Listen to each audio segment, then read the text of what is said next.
play in our offense. We ask our YN or a tight end to open up somewhere between 6 feet and 9 feet, get an isolation with the linebacker. Tell the tackle to take the defensive end if he's over him. If he's not, to drive down on the first man to his inside. If the YN has the linebacker taken out, he cuts inside. If the YN has the linebacker in, he comes all the way around. If you look at this play, what we're trying to get is a seal here and a seal here, and try to run this play in the alley.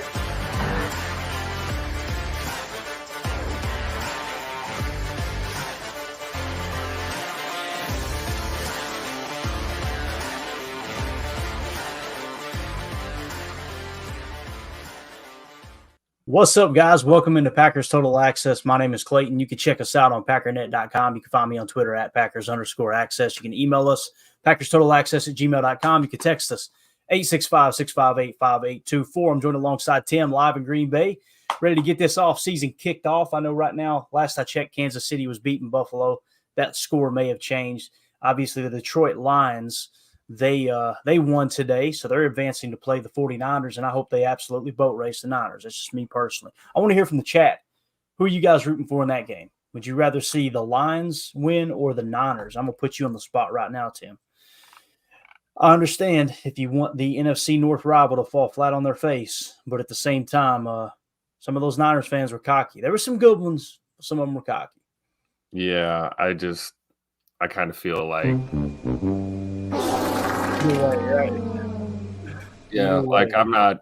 I'm actually looking on the other side. I'm hoping for a Buffalo Baltimore AFC title game and one of those teams taking the Super Bowl this year. Honestly,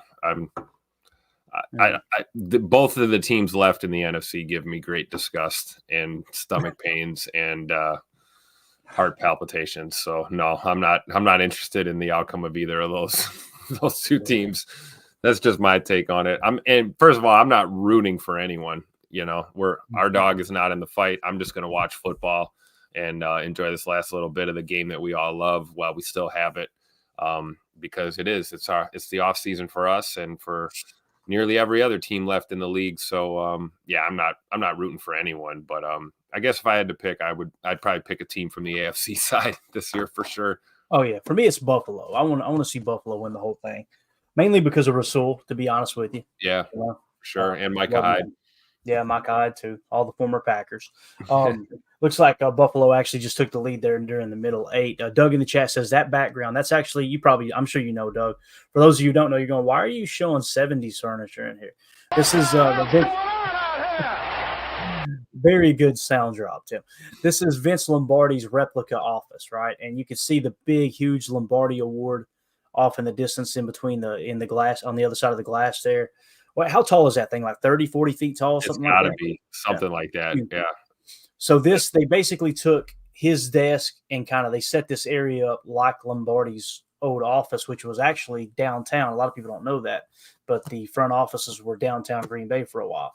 And they just kind of put some really cool pieces in there to teach you about the history. You see it on the wall and stuff. So I thought, you know what, we're in off season.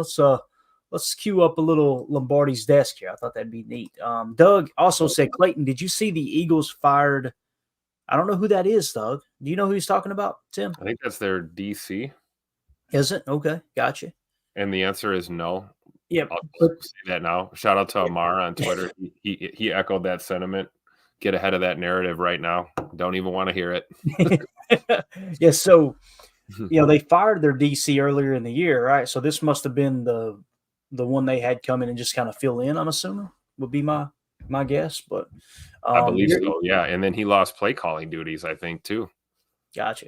So you're going to see the carousel crank up. There's no doubt about it. Let's go around the chat here real quick. United Bates says Lions. David Mitchell says Lions. John Schmidt says Lions over the Niners, 100%. Jen Wright, Lions. Dave, Lions. Doug, Lions. CL, Lions all day long. Chris N, Lions. Why not? Let's see. CL says Niners are overrated, heading for a Ravens beatdown in the Super Bowl. Man, the Ravens are a different animal, that's for sure. Jen Wright says Niners have no chance versus the AFC. I would agree with that. Jeremy in the chat says no rain on Sunday, Niners by 10. All right, gotcha. Love it. All right, so just to kind of give everybody an idea of what's going on, right? There you go. Everybody's rooting for the Lions. Now, there was a cool video that came out, though. I'm trying to remember 88. I can't remember his tweet. He's probably in here under another name. You guys have got more aliases than damn Billy the Kid. But I'm trying to figure out who's who on Twitter and YouTube. You need to sync your names up, people. Help me out here. I'm getting old. But someone tagged me or actually sent me a DM. I'm going to try to pull it up real quick so I can get it right. The Kid 88, okay, sent me this on Twitter. And it was really cool. It was actually a Packer fan kind of taking in the loss, taking it hard. And I'm guessing it was a 49er fan. Maybe it was a former player. Maybe it was, I don't know who it was, but he's definitely in Niners gear. I want you guys to hear what he has to say about QB1 Jordan Love. Here we go. It's the end of our season. In the beginning of something beautiful, Austin, pick your head up, man. What's wrong with you? This kid that you got under center, those mistakes that he made, he can't learn those on the sideline. He's got to be out there to learn that. Throwing across your body, managing the game clock. I can't manage that on the sideline. He sat behind Aaron Rodgers for 4 years. You see what you got.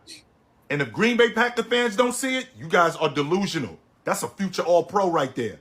I'm not on the fence about that. I'm firm in that. I think that's a future All-Pro.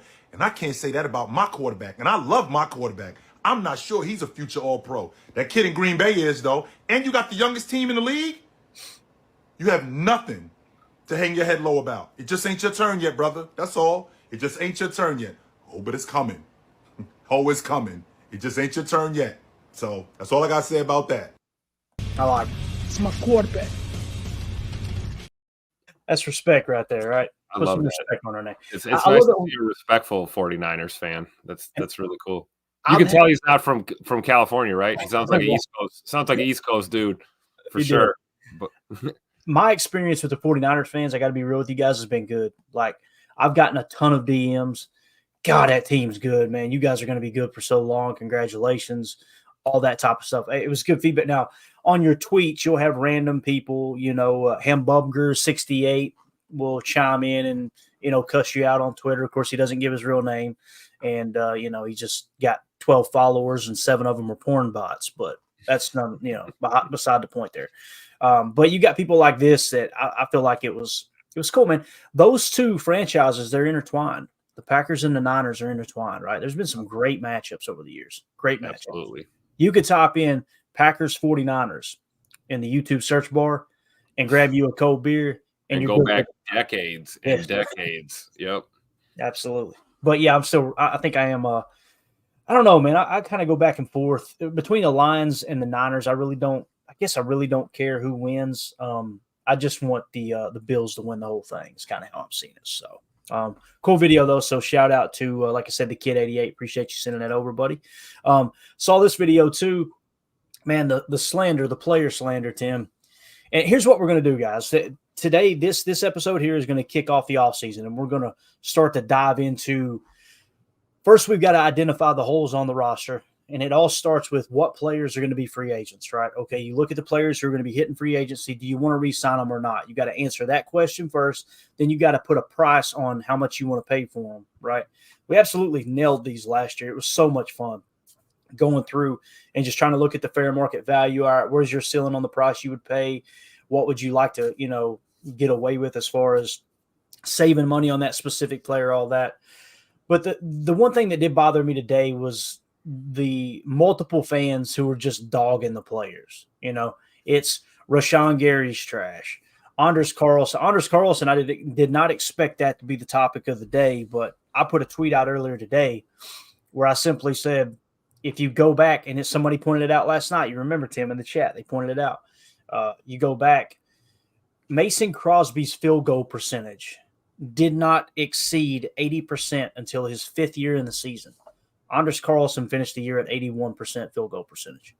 And immediately they started tagging Andy Herman. So evidently Andy Herman disagrees with me, which is totally cool. It's just funny how fans will try to tag each of, so-and-so disagrees with you. And they sit there like you're going to argue. Me and Andy are grown-ass men, so we're not going to argue on Twitter, right? So Right. Anyway, they pointed out that Anders Carlson missed 11 kicks or whatever it was this year, and Mason had never missed that many kicks. You know why? You guys are including the extra points. The large majority of Mason's career, he was kicking extra points with the ball being snapped at the 2 freaking yard line. Yep. So trying to bend the narrative to fit, not that Andy is, but these other fans were like, that's the stat they kept throwing in your face. And it's like, he's a rookie. What did you expect from a rookie kicker? I don't get it. I don't get it at all. Like, he's a rookie. Oh, a rookie struggled. Shocking. Look, I love this right here. Hold on. You guys new here? CL says kickers are much more accurate now, Clayton. Check the stats. I did. He's 11th in the league in field goal percentage. 11th. What about his extra are point? there? So how many guys are kicking in the league? Oh my God. It's so frustrating, man. And again, what's going to happen I don't think it's going to happen, but if fans got their way, you would cut Carlson, move on to the next kicker, and then he would struggle, and you cut him and move on to the next kicker, and he would struggle. And Carlson would do just like other young kickers have done through the league. Michael Lombardi was pointed out on the GM shuffle. They give up on kickers. 2 years later, they're a top 3 kicker in the league, and you're still chasing your damn tail trying to find a kicker. And it's like, it's the same thing with DC. It's the same thing with Rashawn Gary. Like Rashawn Gary, I'm going to show you a clip. I want you to watch this. This was that sack we got last night, right? This was Preston Smith and Kenny Clark with the sack. Watch Rashawn Gary on the right side of the screen here. Let me drop this comment down. This is the overreaction I'm talking about. Gary's washed up. None of these washed up. He got paid, and now he doesn't love football is what the narrative that's being drawn. Watch Rashawn Gary on the far side of the screen. Watch him choke slam 68. Yeah, let's just let him go. Did you see Brock Purdy looking to escape the pocket? And he gets to this point and realizes, oh, he just annihilated my right tackle. Yeah, you went from running for your life from Rashawn Gary directly into Preston Smith and Kenny Clark. And it's exactly what I'm talking about, that you can't just look at the sack numbers. You can't. And watch how he plays the edge. He's not just rushing recklessly either. You could tell that he's prepared to protect the outside. Look at that leverage. Brock Purdy can't get outside. He's literally got his hand in the chest of the right tackle and his left arm ready to free up and grab Brock if he tries to scramble. Yep. It isn't him setting up a move and doing a rip, him setting up a swat and swim. It's Gary playing within the scheme. And again, watch him choke slam this cat. Just bang, let's go. Sack. And it's because we're upset that we lost the game. All right, well, Gary, we need to get rid of Gary now. What are we talking about? Like, well, that's the problem. You can't, logic goes out the window when you're emotional. It's a fact. It just 33rd team has him. 33rd team has him as our best defender. 36 total points this year in their grading system. Well, that isn't everything. Let's go to PFF. PFF, he's our highest graded defender at a 79.0. So we're just going to get rid of the best player on our team because he didn't get the stat that you want. It blows my mind, man. It's mind-boggling. So anyway, stay off the damn weed. And here's the thing. Am I open to competition at every position? I've said it all year long. Absolutely. People don't want to hear this. Even Jordan Love. If you're telling me you can get a slam dunk future Hall of Famer like a Pat Mahomes or I guess Josh Allen would be one, the way he's playing, right? Any of these players that are considered top 3, better than Jordan this year. You're saying you would take him over Jordan? Absolutely. I would, because that's improving the team. Just like I would take a Nick Bosa over Rashawn Gary. But let me explain something. Nick Bosa isn't walking through that door, right? Like you take what you've got and you build around it and make it better. And when they're replaced, then you let them walk or you trade them. You don't just tear it down because we're an emotional roller coaster. Draft and develop is the strategy across the board. It's not exclusive to quarterbacks in Green Bay. This is the strategy for this franchise. It's how we roll here. That shouldn't come as a surprise to anybody. Yeah. And the thing about Carlson, should you bring in competition? Yes, you should. Absolutely, you should. Just like we brung in Anders Carlson to compete with Mason Crosby or whoever else it was. I guess Mason wasn't technically in camp, I don't believe. But you're looking to replace him, right? Mason Crosby. We do that at every position level, right? We've had camp arms. We brought quarterbacks in here throughout the years. We've brought different corners in. We've brought different safeties in. That's part of the process when you're trying to, build a team, not collect talent, right? Right. It's what we talk about. And you're putting these people in place to be leaders, right? You're putting them in place to be leaders on your team, and then you just cut their legs out from under them, and then you wonder why the locker room kind of goes haywire for a bit, right? It's exactly what happened with Rasul. Yep. Been one of the best DBs in the league this year, right? And it caused a rift in the locker room. Let's see what United Bates said. I think people confuse when anyone defends Carlson. We are not saying there may not be better option in the future. It's just putting things into perspective. It's being realistic. It's sitting back and looking at the entire body of work, right? And go, okay. And there's pros and cons with everything. Everybody wants that great kicker, don't you? But so you want them to spend $4 million on a kicker? You want to talk about that? You cried when we paid Mason Crosby that money. Same people were upset about that. Goody doesn't know what he's doing, or Ted doesn't know what he's doing. Why would you spend that much money on a kicker? Just get him out here. It's a kicker. It doesn't matter. He's not that good anyway. If we allowed fans to make decisions, we would be the Bears. Right. That's exactly what our franchise would look like right now. It's a fact. Right. Yeah. And what stirred all this up is what CL's saying here. I'm with LaFleur. He said in the production meeting with Tom Rinaldi that he prays every time Carlson goes out to kick. He's a rookie kicker. Right. I wish Matt hadn't said that, because all that did was gave people like CL and others the freedom to go now. See, he's horrible. He's bad. Told you. It's like rookies usually are. We've been blessed and spoiled this year, guys, to have the amount of rookies that have stepped out onto this field and played at a high level. First name coming to mind, obviously Jaden Reed, but the list goes on. And it's a rare thing. Most rookies are bad. Davante Adams was horrendous when he got to Green Bay. I remember hearing people saying we wanted him gone. What do we have after a year or two of development with Davante Adams? I think the track record and the history speaks for itself. So, right, calm down, guys. The future is bright. There is no ceiling. We're going to have another draft class under our belt. I fully believe Goody's going to hit another home run, and if he doesn't, it'll be a triple.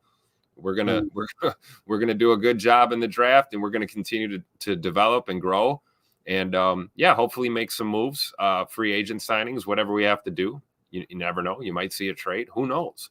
But there's a lot to be excited for in the future for this team. Definitely. Bill in the chat says, how do you bring in competition for a DC? I don't know the rules completely, Bill, but what I would suggest is you start interviewing, right? Your season's over now. Bring in people to interview for the DC job. Now, there may be a rule in place that there has to be a vacancy before you can interview for it. I don't know if that rule's in place or not. If that's the case, then something has to be done with Barry if you're even going to interview. But again, I'd like to know if that's actually a rule or not, because you don't hear about that often where someone has a DC and they bring someone in to interview, right? Because if you choose not to replace them, now you got a little bit of an issue, right, with the I don't know necessarily the locker room, but the culture in your building, right? As far as DC, I know Chris Hewitt, I pulled this up earlier. You guys know that's my favorite pick. Chris Hewitt interviewed for someone real quick. Let me see if I can find it here. Chris Hewitt, yeah. So defensive coordinator interview requests. The Jacksonville Jaguars, I don't think they are able to interview yet. Maybe that's what it is for the DC stuff. But the Jacksonville Jaguars have requested to interview Chris Harris, which was the Titans passing game coordinator / cornerbacks coach. That has been completed, so you're good there. I think they have to do the minority interviews right now is what it is. And then defensive coordinator interview request for the Jacksonville Jaguars was Chris Hewitt, the Ravens pass game coordinator. That would have kind of been my pick right there. Actually, that looks like that might have been – it's kind of weird how they got it set up. It was either the Patriots or the Jaguars that did that interview. It looks like it's probably below, so it would have been the Jaguars. Yeah. So, maybe the best move would be to demote Joe Barry and then not name a DC if you don't decide to replace him and have nothing change other than the title. But, that's something that the Patriots have kind of messed with. And you guys, if you watch Gerard Mayo's opening press conference, him as the new head coach of the Patriots, first thing he said is we're doing away with that. I think titles are important. So, and Bill did do that different from everyone else in the league. And I don't think you can sit here and argue that it's a good thing these past couple of years because the team did kind of implode. Right. So, yeah. Yeah, and this is a good comment here. John Schmidt in the chat says, "I think Joe's contract is up, so technically there is a vacancy." I heard Aaron Negler talking earlier today that he was trying to get that information from Rob Domofsky because that hasn't been confirmed. There's rumors of it, and it may be true, but John, unless you have an article or something linking it, I don't know if it's true or not, man. If that's the case, yeah, fire away, right? You're still going to have a little bit of that ripple effect in the building if you start bringing in a DC, and you could extend Barry. One thing's for sure, Joe Barry probably ain't getting offered another DC job anywhere else, right? I think we would all agree with that. I can't imagine his stock is high enough for that. So, but yeah, anything you can do to improve the team, I'm all for sure. So, and that includes kicker. Like I said, I just don't understand the whole. The part that bothers me is the people that are still doing that. Is earlier in the year, what was it going in the year? It was fire Brian Gutekunst, right? That's how the season started, right? And then it turned into bench Jordan Love and put in Sean Clifford, right? We remember that. Everybody remembers that. And then it went to at one point we're trading Jair Alexander. Everybody was ready to trade Jair Alexander, over the riff and everything that happened there. It's been something all year long. It was fire Joe Barry 2 or 3 times. The defensive rebound, everybody shut up. And then the defensive struggle again, it was fire Joe Barry again. It was fire Matt LaFleur. I'm sure you guys remember that. I love that those tweets are still out there. People are, fired up for this team in the future. But, boy, when things got rough, it was get rid of the head coach. Yep. It went to fire Joe Barry, it went to fire Matt LaFleur, and now it's Anders Carlson. It's like everybody's always got to have one person. That's the guy. That's the one. That's the dude we're getting rid of today. That's the guy we're getting rid of this week. It's just embarrassing. It's embarrassing as a fan base. It really is. Yeah, tough all the way around. It's sad. I'm staying out of this conversation on purpose because I'm in the minority. Don't ask me about our defensive coordinator situation. You're not going to like my answer. So, Chris in the chat says because someone said I think it was CL said I just don't want the kicker that missed the most kicks in the league. Chris comes back and says Carlson was 20 kicks from 39 yards. He was 20 for 20, 39 yards or shorter. He was in the range of 40 to 49 yards. He was 4 for 8, and 50 to 59. He was 3 for 4. Damn, he hit 75% of his kicks between 50 and 59 yards. He missed 5 field goals from 40 to 59 yards. So he was not the kicker who missed the most field goals in the NFL. Notice they say kickers, or they say kicks, Chris. That's how they're trying to word it. They're talking about the extra points. That's how they're trying to finagle it in to go, no, this is why. And that's where we had our differences. And it's like, well, you can't compare Mason Crosby's early extra point stats to Anders Carlson when Mason, like I said, was getting the ball snapped at the 2 the majority of his career, right? So I just don't understand it, man. Bring in competition, bring it in. Yeah, I hope he could turn it around for sure. They're sticking with him. They're going to stick with him, guys. I mean, that's been said too. We talk about LaFleur's comments. You're not going to waste that draft pick, right? I mean, it's just. Yeah. Well, we know that. But sure, we've learned that the hard way. No, the real question is he comes out and struggles next year. Now we're having a different conversation. Now you're starting to have an argument about the development and that kind of thing. But if he comes out next year and improves, like I suspect he just might, boy, the narrative will shift, won't it? Just like it did when Mason you remember Mason Crosby had a down year. Oh my God.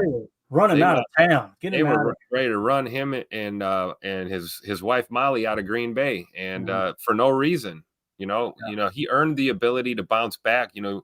When you work for so hard to get to a position, if you struggle, you've earned the right to play your way out of that. And I'm proud of this organization for not, again, listening to the fans and making the right decision and letting Mace go out there and do it. And he had a phenomenal season directly after. Hit multiple game winners for us in crunch time, and the rest is history. So you can't walk away too early. You don't want to walk away too late from a player, right? That's everyone's biggest fear. You don't want someone hanging around, and like you said, you're kind of wasting a roster spot or whatever. But you also can't get away too early, man. You got to let these guys play it out. If I remember correctly, too, with the Mason Crosby situation, they went to him and said, hey, let's adjust the contract and make it incentive based. That way, if you rebound, you'll make the majority of your money. And he was a good sport and did it. It's like he recognized I've been struggling. And he did that. And then, like you said, he bounced right back. But CL with the super chat. Thanks, man. He said, agree to disagree on our rookie kicker, Clayton. I hope he has a long NFL career. Love your show. Same here, man. Same here. No disrespect. It's just, people are going to disagree. It's totally cool. I just, and I know some people don't like someone, I can't remember who it says, Dennis Shook in the chat said doesn't like Krabby Clayton. I don't like to be Krabby Clayton. But damn, boys, like somebody got to step up and say something rather than us just running around in circles, embarrassing ourselves every time something doesn't go exactly the way it's planned, right? Yep. I don't know. It's just the way I see it. But again, CL, appreciate you, buddy. Twitter was wild over the whole kicker thing.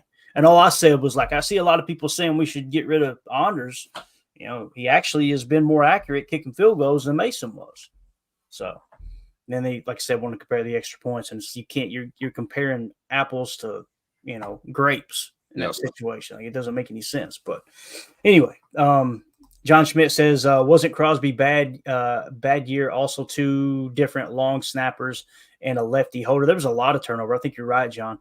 There's a lot of things that come into play too. That's the thing too. This is a first-year snapper, right? To the best of my knowledge.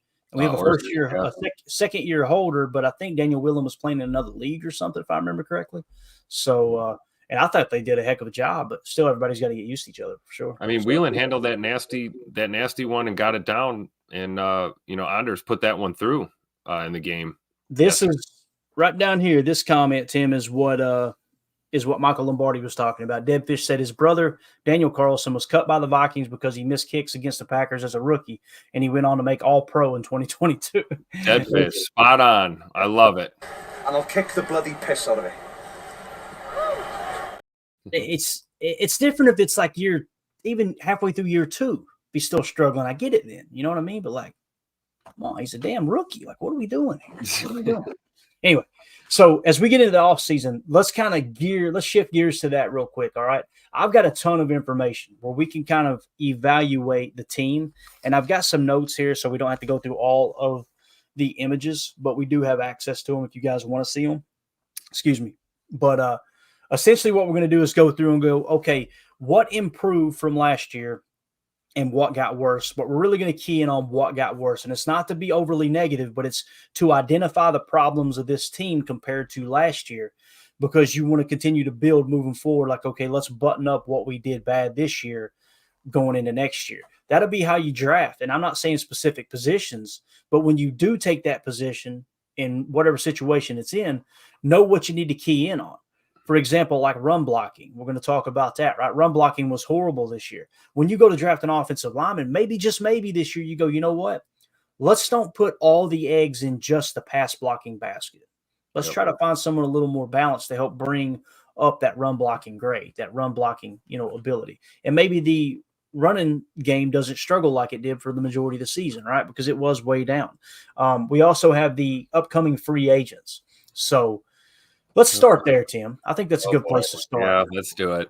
All right, so here are the free agents that are set to hit the market for the Packers. Okay, you've got Josh Nijman at tackle, 27 years old. He'll be 30 here soon. His 2023 average annual salary, I believe is what that is $4.3 million. He's going to be an unrestricted free agent. So you're losing Josh. You're losing Keyshawn Nixon, okay, unrestricted free agent. Darnell Savage, unrestricted free agent. Jonathan Ford, which is Rudy Ford, the free safety. You're losing him, unrestricted free agent. A.J. Dillon, unrestricted free agent. Eric Wilson, linebacker. You guys know how I feel about him, man. Him recovering that fumble, whew, what a lifesaver that was, man. Hustling his rear end off. Love to see that. Josiah DeGuara, unrestricted free agent. Tyler Davis. Jonathan Owens, safety, unrestricted free agent. Zane Anderson, safety. This is where the restricted free agents start, okay? So the unrestricted, again, it was Josh Nijman, Keyshawn Nixon, Darnell Savage, Jonathan Ford, which is Rudy, A.J. Dillon, Eric Wilson, Josiah DeGuara, Tyler Davis, and Jonathan Owens, the safety. So you've got 3 safeties there, right? And that's what we talked about. You've got basically Anthony Johnson Jr. is the only safety returning to the best of my knowledge.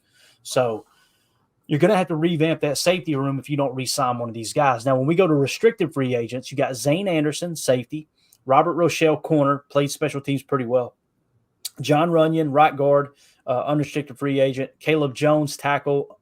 This is where we get into the exclusive rights free agents. So the Packers have exclusive rights to them, but they are technically free agents.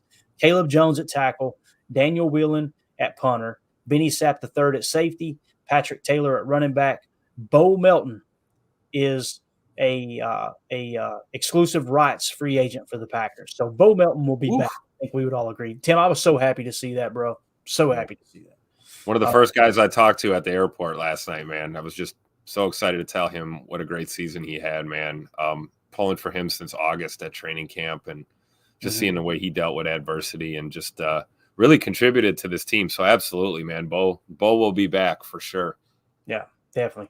Randy, thank you for the super chat, buddy. I just seen it. Sorry if it sat there for a second, man. I appreciate you supporting the stream. You said, we have a great team. Let's bring in somewhere guys for competition and see how it goes. Making big changes will just set us back, I think is what he was trying to say there. I know there's a couple typos in there. Yep. You don't want major change, right? I mean, we just had a good year, right, Randy? And that's what I think Randy's saying here is like, that's what I'm saying. It starts with the players whose contracts are up. Plan on bringing everyone else back. And there's already people saying, well, we need to get rid of Devondre Campbell. He's probably played his last snap.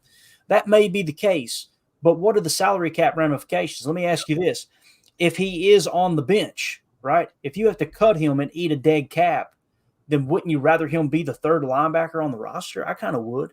Now, if you can get a third-round pick or something for him, that's a different story, but you literally bought high, now you're trying to sell low. You're trying to do the same thing we did with Aaron, right? It's just bad business. So I'm with you, Randy. I'm like, hey, look, let's leave this roster in place.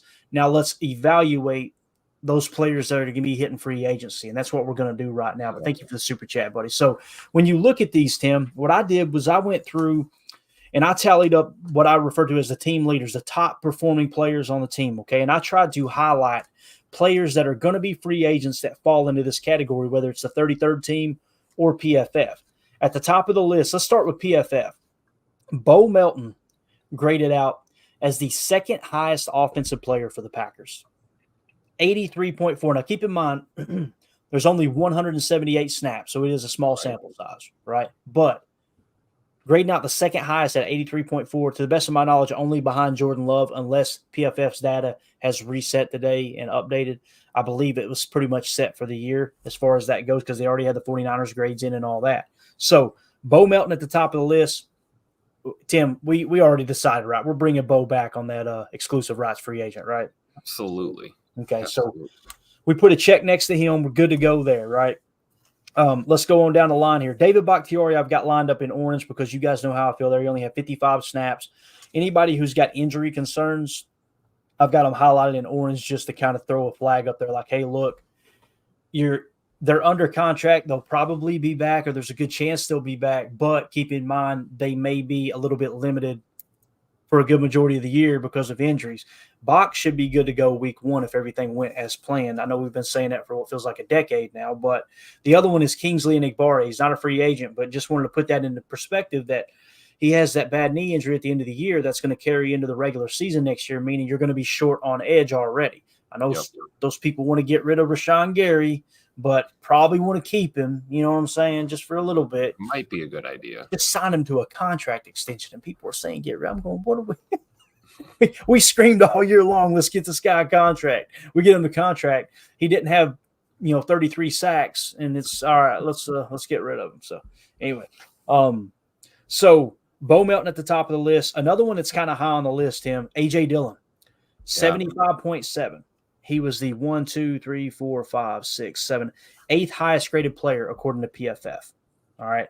So as far as the 33rd team, the top 4 players that graded out in total points, none of these players made the list. So it was just strictly PFF on offense that made the list. The 2 players that you look at and go, man, you'd really like to have them back on offense that are set to be free agents. Bo Melton's good to go. You got, like I said, he's exclusive rights, but A.J. Dillon. Are we bringing back A.J. Dillon, Tim, and at what price? We kind of talked about it earlier in the season, didn't we? Yeah. Let me see if I can pull that up. It's tough with AJ. He's You know, he's 25 years old. He's going to be 26 next year, right? I mean, God, I'd really like to see him stay in Green Bay. I really do. I think a lot of us would for varying reasons. But if we're talking strictly facts here and what he's doing on the field, I think AJ had one of his better seasons this year, personally. And that's going to bode well for him here. Now, I'm sure there'll be some market testing going on with him. But I do believe that being that he's a, Wisconsin guy now, he's a local, if you will. I think he would defer to the Packers, and I don't think a couple 100,000 or maybe even $1 million either way is going to, change anything for AJ Dillon. I think if you asked him point blank, he would tell you he wants to be a Packer next year. So when it comes to the money, I think they just got to figure that out. The real question is, the running back room as a whole. As we look at Patrick Taylor, who we have exclusive rights to, we think of guys like Emmanuel Wilson, who will be here for a while on a rookie deal. And then the Aaron Jones factor, how many of these guys are going to be Packers next year? Obviously we'd like them all, but I don't necessarily know if it's going to play out that way. Right. But right. I mean, I think you offer something remotely respectable to AJ Dillon. I think he probably signs it, so yeah, we'll see. Yeah. So his market value is $3.5 million. Emmanuel Wilson, to the best of my knowledge, will be under contract next year. So you're good there. So you got Aaron Jones and Emmanuel Wilson are your top running backs returning. And I got to be real, man. I like what we've seen with Emmanuel Wilson. He actually graded out only 56 snaps, but he graded out as the fourth highest player on offense at a 80.0, according to PFF. So you feel good about, those two players there. With AJ, probably don't want to break the bank. If his market value is 3.5, you let him test the market. If he comes back and says, "Hey, will you give me 3.5? I'll sign here." Do you do it? I don't know, man. Man, you can't get rid of this, Clay. John Deere green on a hot summer night. Hero Billy Bob loves Charlene. That's worth 3.5 right there, man. Come on now. Hey, I can't argue with that logic, Tim. Yeah, man, that's a tough one for me. I'd probably pay 3.5 for AJ. Good locker room dude, right? A leader on the team. Like you said, he hasn't really had a bad year either. He was grading out, I think, in the top 15 amongst running backs the last 2 years. This year he took a little bit of a dip, but battling the thumb injury, a couple other injuries too. He's 25. It's not like he's hitting the wall. Maybe a 3-year extension at $3 million per, something like that, and you could have it structured to where in year 3 you could get out and save $2 million against the cap if he does hit a wall. I'm probably signing. I'm probably signing him back. So that's kind of what I was saying, right? Like if he says, "Hey, can you do 3.5?" and then the Packers say, "How about 3?" I don't think $500,000 is going to run AJ Dillon away from us. I don't. Yeah. John Schmidt in the chat said, "I'd love to get AJ at a low price. I don't know that he's going to find a huge market with all the free agent running backs and maybe wait till after the draft in case we bring in a high-value rookie." That's probably the play right there, John, unless he's going to take a huge discount, right? Yep. Maybe he goes to the market and it's not there and he comes back and says, "Hey, I'll sign for $2 million." I think you jump on that, right? $1.5 million below market value, I'd be all over that. But as far as drafting a rookie, I'm with you. I'm watching Detroit, and everybody gave them absolute hell over Jahmyr Gibbs, right? In that draft pick, that was a great draft pick. Yep. Great draft pick. He's a player that can impact the game, both in the passing game and in the running game. He's just a dynamic. He's one of those guys that let me put it this way: when Aaron Jones had to leave the game last night because he was gassed and we were working him like a dog, imagine Jahmyr Gibbs stepping right into that role. Wouldn't you be excited? I know I would have. Yep. So if you have one fall to you in the draft, let's say in the second round, pull the trigger, right? Pull the trigger. Now you got the running back of the future once Aaron Jones does kind of move on with his career. I hope they keep him. That's the thing, too. We're sitting there speaking like it's a slam dunk. Aaron Jones is going to be on the roster. I know if it were up to me and Tim, he would be. Yep. But nothing surprises me, man, nowadays, No, yeah, that's true. We've seen it all now. Yeah, for sure. Let's see here. Eric Sutherland in the chat said, "I'll be that guy. We need to draft a wide receiver in the first round." Eric, get out. Hey, listen. Oh my God, I love it. There Let me it ask you is. this. Eric If, Sutherland never disappoints. I if love it. Marvin Harrison Jr. falls that far, hey, sign me up, my man, but probably ain't going to happen. You sure But you're about right, that? Eric. The wide receiver room's looking strong and cheap, right? This would be the year Goody did it, and everybody be like, of course, now he does. Right? He trades 7 draft picks to move up and get Marvin Harrison Jr. Right. Ronald Schultz in the chat says Dylan may even sign a 1-year deal or probably get him at 2 or 3 years at $3 million per.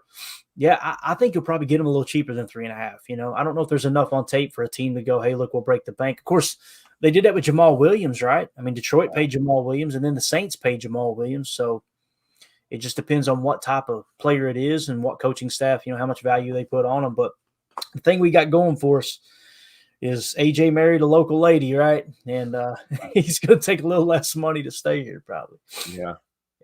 Let's see. Steve in the chat said, "I just hope that Clayton and Tim will go to Goody's house and ask what's his plan." We're going to, Steve, and I'm going to change my profile pic to yours, man. You're looking a little crazy right there in that pic. I ain't gonna lie. So we're going to Goody's house? We're gonna go to Goody's house and ask him what's playing. Here we go. You guys will see it on the local Green Bay news.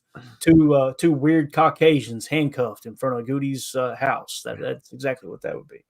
Nah. But let's see. Yeah, that's a good point, too. Dave said AJ didn't have a fumble all year, did he? I don't remember one. Do you remember one, Tim? I don't think so. I don't No. think he fumbled all year. I don't. Battled And, injuries all year, but That cold weather factor, that whole he's a cold weather back. He gets better as we get into December, November, December, January. That's a real thing. And we saw that this year. Like, I mean, week to week to week, it was just that he was a battering ram for us in that backfield. And the crummier the weather got, the more difficult the challenge got in this season, he answered the call. So, it's not just a sentimental thing, with AJ, right? There's proof in the pudding, and he's put in the work and put the results out there on the field. So certainly a difficult decision. Sometimes these decisions are easy, right? Or easier than others. You look at a running back room, you got 3, 4, sometimes 5, 6 running backs. Yeah, okay, well, we'll let them test the market and see you later, And I don't think it's that easy with AJ Dillon, because the work is there and we've seen it. yeah. Redmo in the chat said, "Let's go get Marvin Harrison Jr. with that Ricky Williams trade up. What could possibly go wrong?" I love it. Man, that was wild. The Sports Illustrated cover, you guys remember that? Oh, yeah. With, Ricky Williams in a wedding dress and Mike Dick acting like he's marrying him or whatever. God, it's just weird times back then, man. So strange. Man. So strange. Let's see here. Look at Eric Sutherland, or bundle our picks for Caleb Williams. No. Yeah, just to keep him out of Chicago. That'd be hilarious. You guys know how I feel. I'm not a big Caleb Williams guy, and I may eat my words, but I haven't been a Caleb Williams fan for the last 2 years. I don't know. He gives me Johnny Manziel vibes. I'm not talking about on the football field. I'm talking about off the field and Yep. just I don't know, man. Something feels a little off there, and we'll see. Maybe he'll prove me wrong, but yeah. So that's on the offensive side of the ball as far as those free agents, right? To me, those are the two, Tim. You got to do what you got to do to keep them, man. You do. Now, let's go to the defensive side of the ball. There's 3 that lit up green here for me. Actually, let's see. 1, 2, 3. If you include PFF, there was actually 4, and one of them popped up twice on that list. So let's start with the 33rd team with their total points, okay, and their grading system. These are the players, your 4 highest graded players according to total points on the 33rd team website. Rashawn Gary was first at 36 total points. Okay.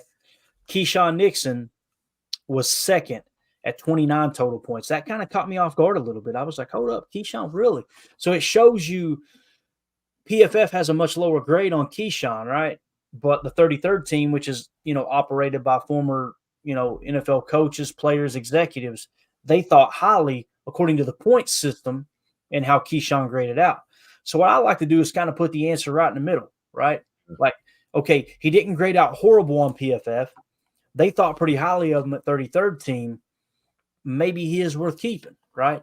Now you throw in the kick return factor, and we all know he's all pro kick returner. I think the value's there. I really do. So I'm trying to think of what his fair market value was. Let me see if I can hop back and find it for us real quick. I'd like to know what that number was. I think we might have hit on it briefly. He's early north in of the $1 million, year. right? What's that? North of $4 million, probably. Yeah, we got the structure. When we signed him last year, we tacked on 4 avoidable years. Wow. So he's got 2024, 2025, 2026, and 2027. There's cap hits of in 2024, 1.4 million, and then it goes 370, 370, 370. So nothing to really worry about there. But his calculated market value is set at 1.7 million. Now, someone may value him more than that as a kick returner. But according to Spotrac, and their comps too, keep this in mind, their comps are other DBs. I don't see anyone here that's kick return. I don't see any statistics that says, okay, he compares out here. It's tackles per game, interceptions per game. So it's almost like they didn't even take into consideration he's a kick returner. So if you throw in the kick return aspect, you're probably going to see that value raised to a little bit closer to what they paid him last year, right? And when he signed that deal, I was trying to see if they actually had his contract details here. I believe they do. Yeah, it was one year, $4 million with $1.8 million signing bonus, average salary of $4 million. Guaranteed at signing was the 1.8. So they basically paid him $4 million this past year. So I feel like if anything, he's raised his value. It doesn't matter whether he thinks he's raised his value or not. What matters is what would the market pay for him. Tim, I could see a team wanting the best kick returner in the game. So probably and a serviceable slot corner. Let's be real here. I mean, that may be where a lot of this 33rd team data is coming from. Could like be. You said, he surprised. I think you would agree. He kind of surprised us a little bit. We didn't, especially down the stretch. Especially this last 4 to 6 game stretch here. Keyshawn really stepped up his game as a slot corner, and that was one of those things we had going into, coming out of training camp going into the year. We talked almost ad nauseum about slot corner. Is Keyshawn the answer at slot? And then, we kind of went on this ride this year, and wasn't phenomenal. I'm not saying he's a shutdown slot corner by any means, but I think Keyshawn exceeded expectations there in the slot, and he is. He's not a rookie, but he's definitely not an old dog. He'll be 27 next year. Certainly a guy you might have on your radar. I don't know about you. How do you feel, Clayton? I'd like to see him stay in Green Bay. Here's the thing. I want to be 100% transparent about my stance here. If he wasn't a good kick returner, I'd say, no, let's move on. But he's the best kick returner in the game. And like you said, serviceable. I think you said that correctly. Yeah. There's a couple of times down the stretch here, he was tackling, bro. He was flying in. I mean, that sack on Dak. Yeah. Man, huge. It was a huge play. And that was one of those plays that probably got a lot of points and boosted him up that list. And he had a nice one last night against the Niners too. And I believe it was McCaffrey just wrapped him up. I mean, how else do you tackle Christian McCaffrey other than grabbing both of his ankles and pulling him to the ground? I think we've seen that, Clayton. Yeah. And it looks like the chat is kind of hitting on it here too. Let's see what they say here. Jen Wright says in the chat, bring back Nixon. He plays with heart. Look, he definitely plays with heart. There's no doubt about it. And I love his response after the game too. Go Pack, go. Yep. He just I don't know. Somebody asked him too. There was a video that surfaced. I guess it was in a post-game presser or whatever. They asked him, what's one word that comes to mind for when you think of this team? And he says, the future is what he said. Future. And it was just like I thought he was going to say he sees himself. You could tell, kind of like, I don't know. He just seems like his heart is in it. Yeah. You throw in the kick return stuff, and that's why I mentioned that. I don't want to send this false thing like I'm thinking he's just a world class nickel corner. I don't think. Right. But when you throw in the kick return aspect, I'm bringing. There's no debate there. You're totally right. I mean, that's his strong suit, right? Yeah. The fact that he can play in the slot is like a bonus. It's a bonus, yeah. It really is. I mean, a lot of teams have to deal with that. You got to have a roster spot for a guy that's going to return kicks for you, and then he returns kicks and sits on the sideline and looks at a tablet. There's it's kind of it's not super rare, but it's a blessing as a football team if you can have a guy that can literally play defense and get back there and return kicks for you effectively. And it was great to see him break one off last night. Even with the little strip fumble at the end, but right. What a great return by Keyshawn. It just shows how dynamic he is with just the littlest bit of space and the ball in his hands, man. Electric. Yeah. Randy Cleavers in the chat says Nixon is a dog. You have to bring him back. All right, so Randy's on board with it. Brent in Indiana says agreed about Nixon. Good stuff. So, yeah, I think we're bringing him back. Jen Wright pointed out he improved all season long. It did feel like that. It really did. Sure It did. felt like all year long he was improving.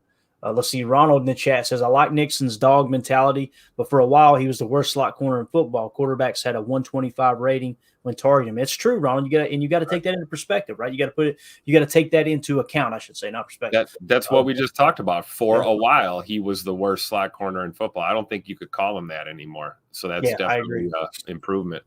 Yeah. William in the chat says definitely bring back Nixon. Brent was asking what he made.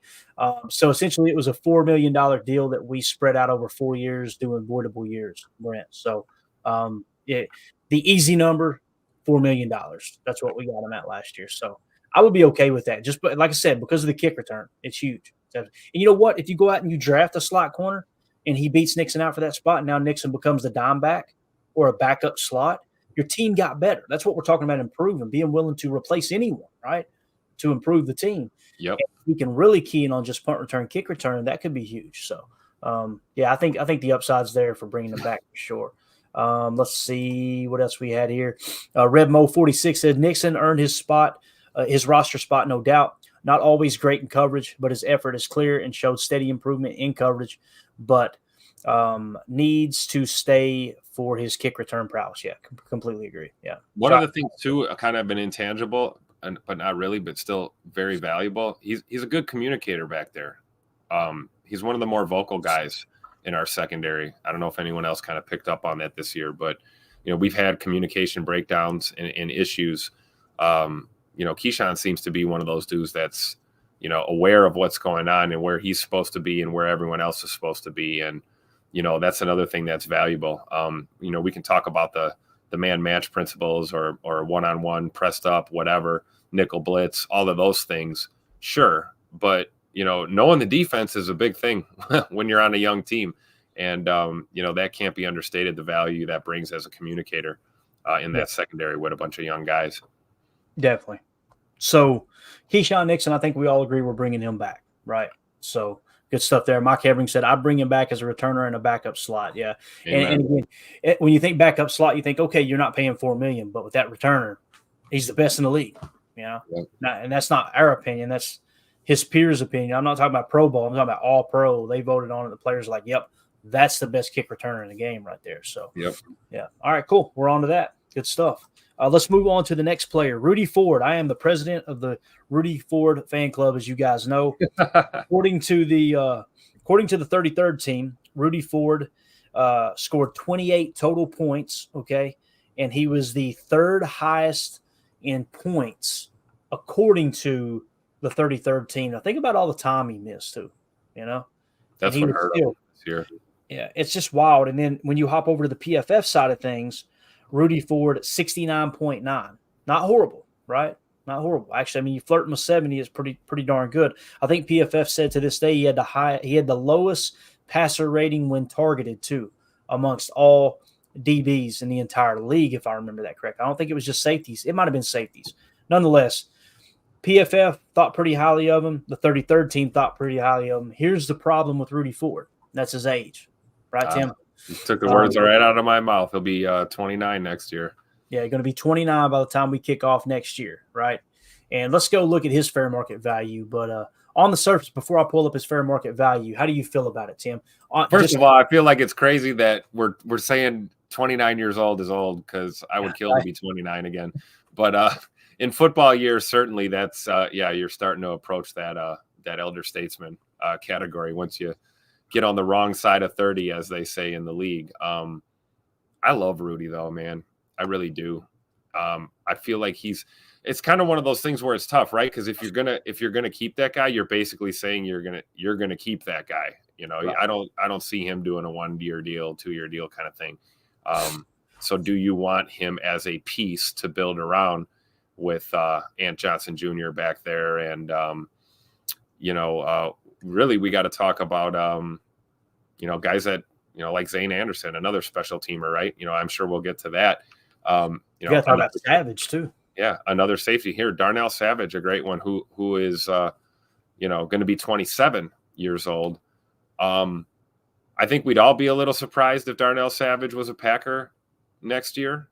But I wouldn't be that surprised, honestly. You talk about a guy that, he might take a shorter deal. He might take a 2-year deal or 3-year deal. Or you talk about these, void years like we talked about with Keyshawn. And I don't know. Do you want a guy like that back? Safety is a big question mark in this on this defense. So, just to bring it back full circle, I mean, yeah, age to me is the only thing really hurting Rudy Ford, and of course the injury battles like everyone else deals with on this team, and in the NFL, everyone deals with injuries. But yeah, I don't know, man. I think we get him back. Is there going to be a huge market for Rudy Ford? See, that's the thing. According to Spotrac, there's no market value calculator. Right. Okay. Now, keep this into in consideration here. So last year, you guys know I was going, why don't you sign him to a contract extension? Why are you letting him test the market? He tested the market, and there was no offers. So they got him for $1.5 million. So I'm assuming that market's the same, seeing that he was injured for a good chunk of this year, right? So you'll probably be able to get him back for $1.5 million. To play it safe, let's call it $2 million. Would you have him back for $2 million? I would. But again, not only am I the president of the fan club, I'm also a client. Is that right? No, that ain't right. So I'm also a member. For me, Rudy, I think I would look to bring him back. And I know there's some people probably hanging out in the chat. I'm not able to keep up with it right now while we're going through this information. I'm sure people are going, so we're just bringing back the same safety room for the right price, yeah. And you're setting the floor. And now you go out and draft that next safety. That safety is going to be, or free agency. What if you were to be able to hit in free agency? You notice all these safeties that we're talking about and DBs we're talking about, you're getting them on pretty good deals, right? Keyshawn's kind of an outlier because he's, like I said, the best kick returner in the game. But when it comes to Rudy, this is how you answer the question, in my opinion. If you can get him for $2 million next year on a 1-year deal, sign me up. I'm doing it. So do you agree with that, Tim, or no? I do, because that allows you to do exactly what you just said, which is bring some draft picks in here, bridge that bring gap. Bring them to camp, and let them compete and see if they can play their way onto the team. And then if you've got that, you're not long-term committed to a guy like Darnell Savage. And it's also fair to Darnell Savage, because if the writing's on the wall and then he's not ultimately a part of the long-term plans, at 28 years old, he's going to be able to go somewhere else and play football. Right. So, that could be a win-win-win scenario here for everyone involved. But it's all hinging on that magic number, right, Clay? $2 million. It really is. Yeah. And that's the number we got on him, $2 million. Jonathan Owens, here's another one, another safety. Another tough one. Yeah. So according to the 33rd team, he graded out as the 4th total point, highest in total points amongst defensive players on the entire roster at 27 points. All right. But according to PFF, he didn't make the top 10 defensive list on the Packers roster. So PFF, pretty low on Jonathan Owens. 33rd team, kind of high on him. Now, keep in mind, Rudy Ford made the top 10 list on PFF defensive players for the Packers, and he was the 3rd highest. If you had to choose between Rudy Ford and Jonathan Owens, I'm picking Rudy Ford. That's not to say that Goody's going to do that, because it's obvious Goody really likes Jonathan Owens. And I think just like Keyshawn Nixon at times, Jonathan Owens showed some promise, right? He really did. So now what's his fair market value? We don't have a fair market value for, okay? We got him last year for $1 million. If we can get him for $1.5 million, I'm good with it. I think it's important to note that they're two different safeties too, when we're talking about Rudy Ford and J.O. J.O. is your downhill, go out there and hit somebody, make tackles kind of guy. Rudy Ford is a coverage guy. So, that's something to consider. But, when you look at the age, they're pretty close. And you talk about kind of almost like we mentioned with, Savage, like, J.O.'s coming off a 1-year deal, right? That's why he's unrestricted free agent. He might be willing to just run it back, and we push a contract in front of him and he'll sign for another year. I'm not going to speak for the guy. I don't know. I'm sure he enjoyed his year here in Green Bay. And certainly when he's not getting blocked in the back illegally, he's a hell of a tackler. I think he contributes. But I'm with you. I think I'm leaning towards Rudy Ford if it's one or the other kind of scenario. Yeah. Number one Packer fan says, no Owens. No. That damn shoulder tackling can't wrap a sandwich in a Ziploc bag. I love it. So not even for 1.5. Let him move on. So if I'm understanding you correctly, number one Packer fan, you're saying, hey, look, I don't want a roster spot tied up on him. Am I understanding that right? Just to make sure. Because $1.5 million is like, it's really nothing. It really isn't. I don't even know what the veteran minimum is at that point. It might even be around 1.5. Like I said, he made 1.1 last year, and he is 28 years old too. He's not the long-term answer, that's for sure. But if you get a deal on him, and you still got room on your roster to bring in another safety, right? Yeah, which is the plan. That's part of the plan, right? Yeah. We're probably. I don't want to bet, but I might be willing to. I might be willing to bet we draft a safety in this draft. Yeah, it's a good point. I think they will. For me, here's the other thing too. When you go to special teams grades, according to PFF, Jonathan Owens is not highest on the Green Bay Packers special teams in PFF grade. So he's got some value there on special teams too, especially if he's not starting, right? Because I imagine they probably didn't utilize him as much on special teams with him playing such a big starting role with Rudy Ford being out and Savage being out for a good chunk of the year too. So with that being said, man, I would like to have him back for 1.5, but number one Packer fan, he disagrees. So good stuff there, man. I think we finally got our first disagreement there. I like what Eric Sutherland said there. I seen you mark that one, Tim. I'd rather have Nick Collins. Is he available? I wish they grew on trees, man. What an excellent player. Man, he was just so complete as a player, right?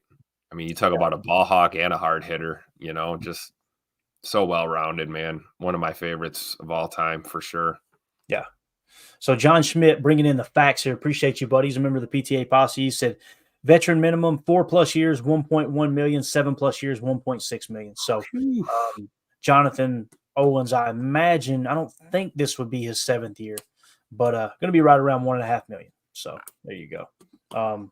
Good stuff, man. So again, I've got Jonathan Owens 1.5 million. What I'm trying to do, the whole goal of this exercise, guys, is to put a value on all these players that we want to keep. Like I think we would all agree. I want Josiah DeGuara to walk. I want Tyler Davis to walk. I want Zane Anderson to walk. It's just me personally. And look, if he don't get an offer, bring him in on a minimum, no guaranteed money, invite them to camp. And if they make the roster, cool, you got them for pennies on the dollar. If not, you cut them and you don't have a dead cap attached, right? That's kind of how that'll work. We got to get to Darnell Savage and Yash before we wrap up. So I'll try to go quick here. Darnell Savage, people are going, I can't believe you're even entertaining this, Clayton. He wasn't one of the top 4, obviously, according to total points and the 33rd team. But PFF has him as the 2nd highest graded Packer at 75.5. I'm going to pull it up here and double check here. Here's our top defensive players, Tim. Darnell Savage, 75.5, and he played 701 snaps. That pick 6 helped. Don't get me wrong. Pick 6 helped. But according to PFF, he's our best safety on the roster. He did it, Tim. This guy at the last second slid right in here and said, you're going to have to re-sign me. What do you think, dude? Are you re-signing Savage? And I'll see if I can pull up the market value. Man. It's going to matter on the number. I know, right? I know. We've kind of went around in the circle. I'll tell you this. Here's one. J.O. or Darnell. If it comes down to that, then I think we're feeling good about Darnell Savage, right? I agree. Yeah, I agree. And they don't have a market value listed for Darnell Savage. Obviously, last year we paid him $7.9 million with the 5th-year option. Now we tacked on 1, 2, 3, 4, 5 voidable years for him, and they're not small either. What we did was we absorbed only $2.4 million in cap in 2023. 2024, he's going to be on, whether he's on the roster or not, before a new contract, he's going to be on the roster for $5.4 million. Okay. 2025, $1.3 million, 2026, $1.3 million, 2027, $1.3 million, 2028, $1.3 million. So now it becomes, what's the number you put on him, right? Man, it's tough. It's so tough. I almost want to go through and look at the safety positions across the league and just kind of see what are the top salaries, where would he fall in at? You know what I'm saying? Because that's tough not having a market value for him. Let me click on the safeties real quick, just safeties in general. Let's update it. All right, so, man, there's some high cap hits here too, my goodness. Kyle Hamilton, $4.4 million. That dude's a freaking stud. Drives me crazy. Darnell Savage, $5.4 million this year against the cap. And that was 2020. That's actually for 2024. He's not even on the roster. He's going to be getting paid $5.4 million. Kyle Hamilton's getting paid $4.4 million, being arguably the best safety in the league. That's wild. So when you look at these market values and kind of where he's playing, I don't know what number you would put on him, dude. I really don't. That's tough. You just got to come up with a number. I don't want Goody's job. I would never want Goody's job. This is tough, man. Because I immediately think, okay, if you pay him $5 million, then essentially it's going to be $10 million towards the cap if you include the voidable years. Looking at this way, the number I would probably put on him would be somewhere around $3 million. Mm-hmm. Say tack $3 million on him, and it's mainly because if we're bringing back Rudy Ford, we're bringing back Jonathan Owens. He's kind of indispensable, right? He being Savage, even though he was that good. Now, we know Goody loves him. There's no two ways about it. That dude, I mean, he paid him almost $8 million. Goody's liable to throw the bag at him, right? And I'm feeling a little bit better about that, seeing that he had a good year this year. He turned it around, right? Didn't start off great, but he did turn it around. So, and let's put the other point on there. Good locker room guy. A guy that those guys love playing with Darnell Savage, and he is a good teammate. And I know a lot of fans probably don't care. They're interested in what's going on the field, but that's a big part of it, man. That's a big part of it. And just like we saw Jaden Reed on the sideline with Aaron Jones saying, "Hey, you're the type of guy I want to run through a wall for you, man. I want to play for you." You see guys like that in our secondary with players like Darnell Savage that are good leaders out there on the field. And that is something that, you're not going to put super priority on. It's not the highest regard you're going to hold that to, but you have to consider that. mm-hmm. We're still scratching our head about the Rasul Douglas trade, right? We felt like he was a leader on that field and in that locker room. So it just goes to show what we really know about all of this. But Mm-hmm. yeah, Darnell making it difficult on our GM for sure. Yeah. We got some comments to hit here. I want to hit these for sure. We're going to go a little over. Is that okay with you, Tim? Hey, let's do it. All right. So Randy Cleaver says Savage renegotiates his contract. He's not worth $8 million. No, there's no renegotiating that, man. That's basically cash over cap. Yep. We signed him to that 5th year option and then tacked on voidable years and spread that out. That's money that's already paid. You can't get it back. Yep. Matter of fact, if you cut him or trade him, I think that might accelerate too to the current year. I think there's something there. If you don't complete that contract, maybe that's what it was. So we're already past that point.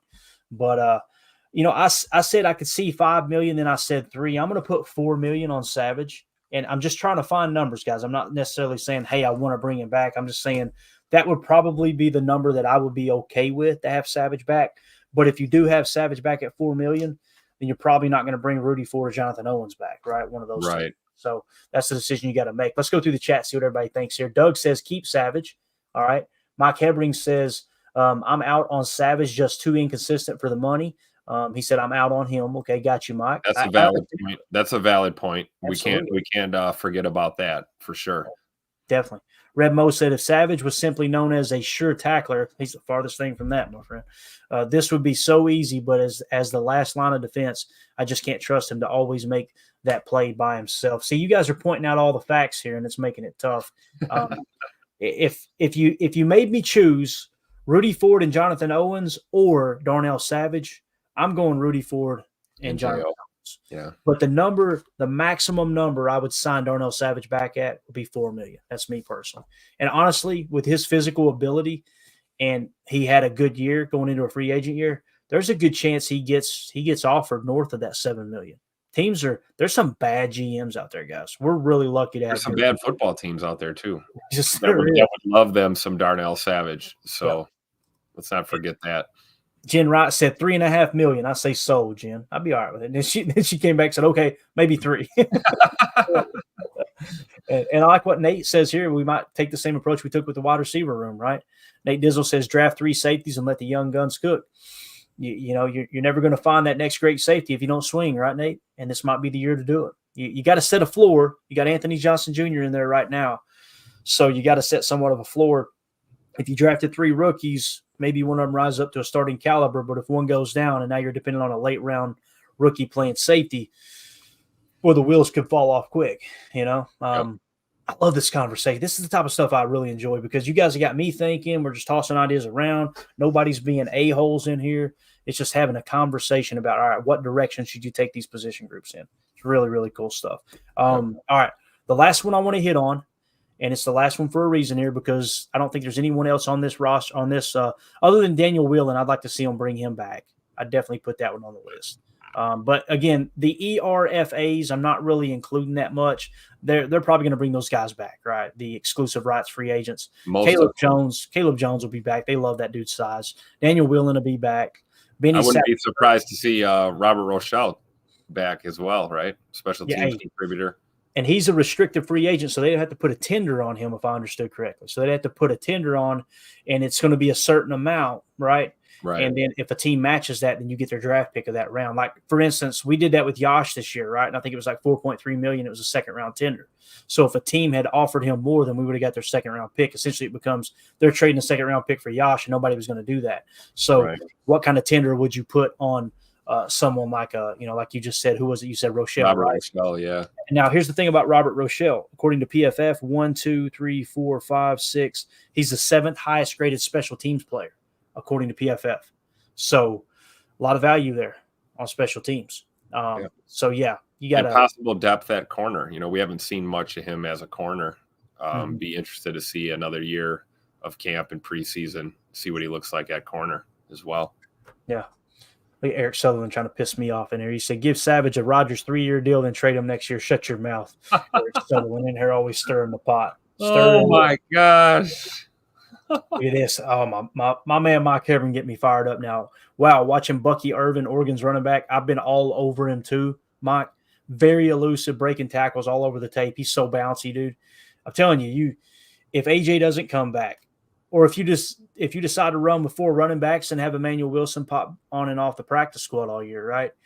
You can go out and get a dynamic player like that and let them run away with that number 2 running back spot. Now you're set for the future, right? You're set for the future as far as when Aaron Jones does step away. Good stuff there. So, all right. So we hit on those. The last one I wanted to hit on was Yash. Okay. So we shot Yash Naaman. Last year he was a restricted free agent. Obviously we put this, I think it was the second round tender is what we slapped on him. This year he's going to be an unrestricted free agent. So he's going to get to test the market. Let's see what his market value is. Again, last year, $4.3 million. When it comes to Yash, he didn't grade out in the top 10 on PFF team leaders. He's nowhere on the top list there with the 33rd team. Actually, let me pull this up. I think I've actually got this graphic. Let me pull this up. This would be a good test here. I think I've got the 33rd team offensive points per game. Boom. So let's see if we find him here. It's sorted by total points per game, so the amount of points they average per game with their grading scale. Yash didn't play that much, but that's what the points per game, that's where it comes in value. So he's way down there on the list, at 0.2. So he's somewhere around, I'm not paying him over $4 million again. Not going to do it, Tim. Yeah. Not going to do it. Let's see what his market value is. But how do you feel about Yash on the surface here as I looked that up? Like I said, I'm kind of mixed bag, I think I'm with you, man. I don't think we're gonna I don't think I would do it. Not at that. I really don't. I'm not going to. So quit asking. And they don't have a market value on him. Obviously no one else seen him valuable enough to trade a second round pick for. It doesn't mean they wouldn't pay the $4.3 million. And the Packers, typically they got a beat on the value of a player across the NFL landscape, and that's why they would go through the trouble of putting a tender on them, right? Yeah. And paying that much money. And Yash is another guy approaching that age issue, right? He'll be 29 next year. Now, what makes this tough for me? Yeah, you're right. He's going to be 28 this year, I think. I think he was 27 in 2023, and he's 28. What is the tenths? I don't have it pulled up there. Let me pull that graphic back up for us real quick just to see, because it usually shows you in tenths, doesn't it? Yash, 27.9. Yeah, so he'll be turning 28. Okay. Yeah, he'll be turning 28. Here's the thing that makes it tough, Tim. Special teams grades. He had the 5th highest special team grade for the Packers this year at 79.4. So And I don't want to hear anyone saying, "Oh, that's not that important." We saw what that dumpster fire special teams looked like. We know what that it's cost us trips to title games. It's cost us brutally. We cannot afford to. We have to place value on special teamers.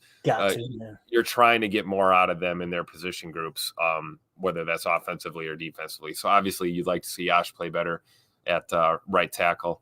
But the special teams can't be denied.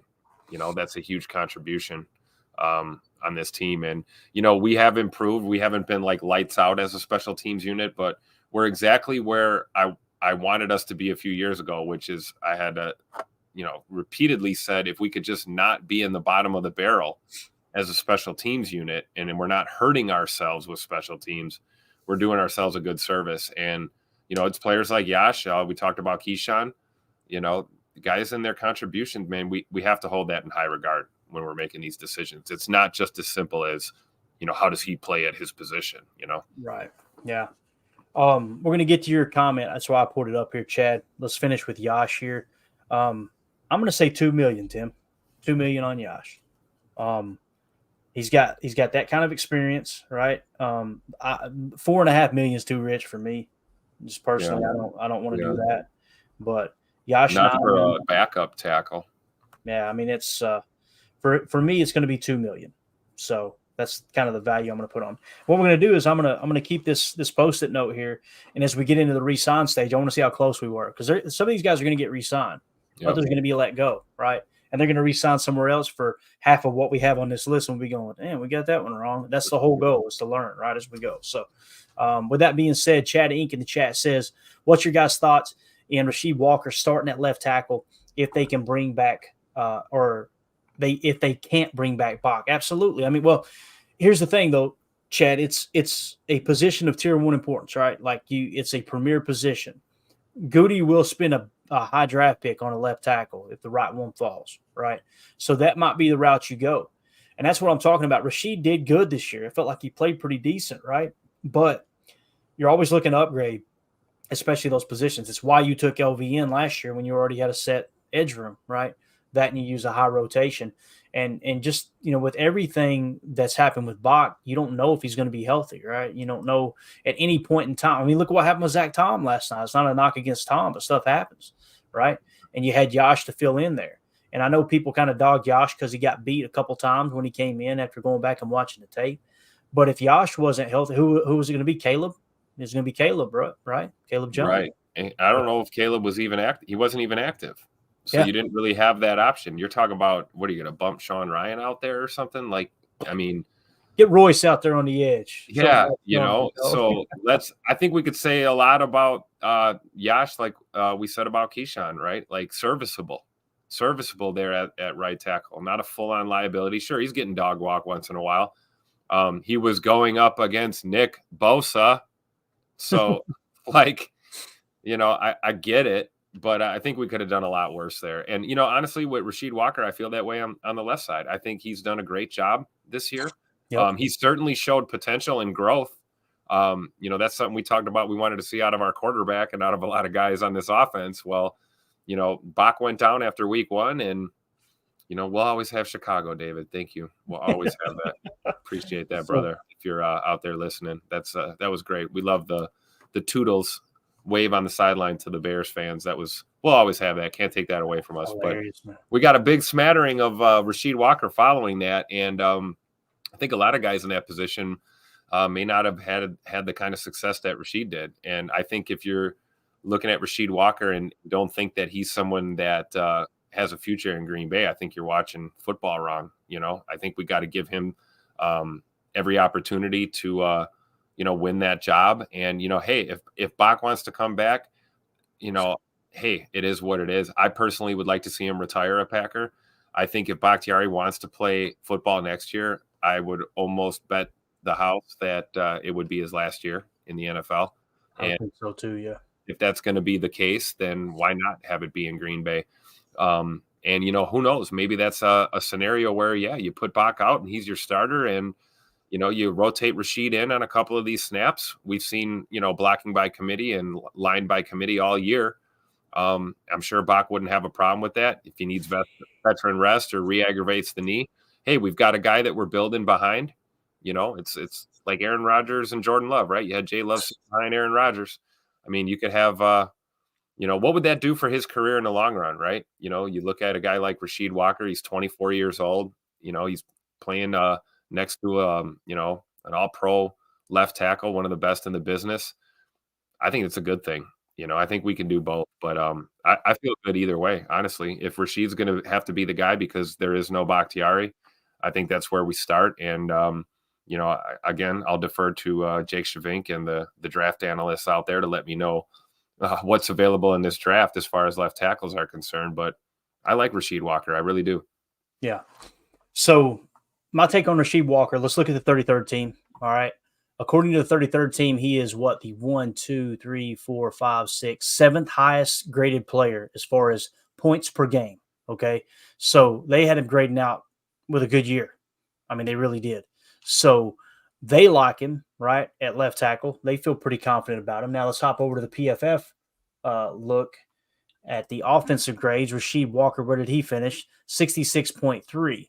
So finished a little bit lower there. So, if you had to average him out, you'd probably say he's borderline top 10 players on the offense. The way I would answer that, you've got to find the left tackle of the future. And if the stars don't align for you to draft the left tackle, right, and replace Bach, if Bach doesn't restructure the deal and come back, which I think there's a chance that happens, I really do. Bach said it, Goody's hinted at it, so I think there's a good chance he'll be back. But when it comes to Rasheed Walker, though, I feel good about him playing left tackle if you had to do it. It's a premier position you've always got to be looking to upgrade, right? And you got to have that next great swing tackle too. So what if I don't even know what pick we have, and we'll talk about it here moving forward. I know we got to wrap this thing up. We're at 1 hour and 20 minutes. This is awesome though. We're going to have no problem talking in the offseason. Driving up for that postseason content, that off-season content, right? So if you do have a great left tackle fall to you and draft him, then guess what? Rasheed Walker, you've got now a starting caliber tackle that's going to be your swing tackle for the next 3 years. That's freaking awesome, right?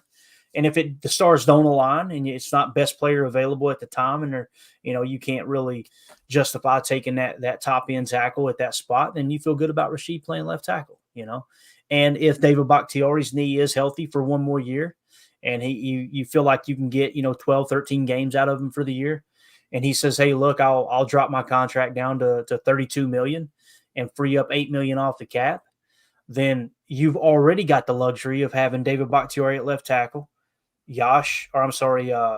Zach Tom at right tackle, and Rasheed Walker's your swing tackle. And that will really allow you to probably let Yash walk and not worry about the $2 million we kind of slapped on him, right? Yeah. So. And at the end of the day, we look at our offensive line. I mean, at least from my perspective, I'm more concerned about right guard. I feel pretty good about what's going on the left and right side at our tackles. Right guard's something we're going to have to address, and obviously center too down the road. Yeah. And Chris Ian in the chat says we need O-line depth. I would be hesitant to let Yash go. I think that's a very, very good point. And like we pointed out too, Chris, another thing that drives his value up is special teams grade, 79.4. He was our 5th or 4th highest special teams player. Mm-hmm. So, there's a lot of value there for sure. I can completely get on board with that. If you wanted to pay him $4 million, I wouldn't be sitting there going, what are you doing? I'm just sitting there going, based off of the fact that Bach may be back, and you're probably looking to draft the left tackle of the future, and Rasheed Walker played pretty well, you could save on $3 to $4 million by not bringing Yash back. But someone does have to fill in that spot there as far as the special teams grade, in that role. So good conversation, Tim. This was fun, bro. I appreciate you jumping on with me for sure. I love it. Thanks for having me, man. I love being a part of it. Yeah. But we're going to end it with this. A number one Packer fan said, Yash needs to go. Myers needs to go. Walker can hang with the cool kids for a bit, LOL. The whole Myers thing, man, and the reason we're not even talking about it, he's under contract. He's going to be back. Myers will be back. The question is, do we draft another center and start him over Myers and use Myers as a backup role? Now, when you look at that, I will say this. 33rd team has Josh Myers as the 4th highest graded player with 30 total points. That's on the entire season. Now, keep in mind, he played the entire year. That's what's so fascinating about Rudy Ford's 28 points, because he missed so much time and he's still third on the – I mean, that shows you what kind of a baller he is when he's on the field. And another guy that we could say with a straight face improved over the course of the year. You know, I know he's not elite, but Josh Myers, you know, when the game ended yesterday, was not playing the same football he was playing in the first part of the season. I'm not a Josh Myers fan, but that's a very fair point. Yeah, so that's a fact. And I understand that, you know, everyone else's sentiment is. I got some advice for y'all. Take 2 weeks off, then quit. I'm just looking to upgrade, man. I want to upgrade, bro. Like, if you can get a better center, it's tier 2 importance, right? It's that important. The fact that it's just no competition. I will trot him out there. Like, you got to have somebody to push him, and you got to try to improve that position. I don't like that approach of not improving. But PFF was not kind to him at all. 33rd team was kind to him. So if you took that into consideration, I think the 33rd team had him as the 9th best center in total points. Now, keep in mind, he played most of the year. If we did the points per game, man, this show is going on forever. I've got to look at this, though. If we were to look at the total points per game, where did Josh Myers end? Yeah, see, they had him 1, 2, 3, 4th in points per game. So at 1.8 points per game. They thought high of him. I think they had him the 9th best center in the game, and PFF had him way down there around 30 or something. So if you took both of those into consideration, to me, it's too important a position to just settle on Josh Myers being, hey, this is the center of the future. Now, maybe he'll come out next year and pass Creed Humphrey up finally and be the player we thought he was, that we took a pick before Creed Humphrey. But we'll see. With that being said, though, guys, we're going to get out of here. We went way long. Appreciate y'all hanging out with us. Give a special shout-out to CL. Thank you for the super chat. Randy Cleavers, thank you for the super chat. Chris N., been a member of the PTA Posse for 3 months now. Congratulations on that, buddy. We are trying to get a hold of Nebraska Rev. Nebraska Rev, you won the autographed Romeo Dobbs rookie card. So I'll take it if we don't hear from him. It's all good. Shoot me an email as soon as you hear this, okay? If we don't hear from Nebraska Rev and Jeremy Burtz hears this, shoot me an email. You're the second place winner. And then if we don't hear from Jeremy Burtz, it's Claude Holmes. Send me an email, okay? So all three of you guys send me an email, and if the guys above you, whoever sends the email, the guy or the guys above you does not come forward and claim that prize, then you will get the autographed Romeo Dobbs rookie card. So there you go. Appreciate everybody. You guys were awesome. This was fun. Sorry we went long. Hopefully that you guys don't mind it. We're going to do this a lot in the off season and just continue to dive into this stuff. We'll continue this conversation tomorrow morning for Good Morning Lambeau, and we'll dive into a little bit more off season stuff and kind of maybe talk about some of the coaching shakeups, things like that. And maybe we can get some news here coming soon.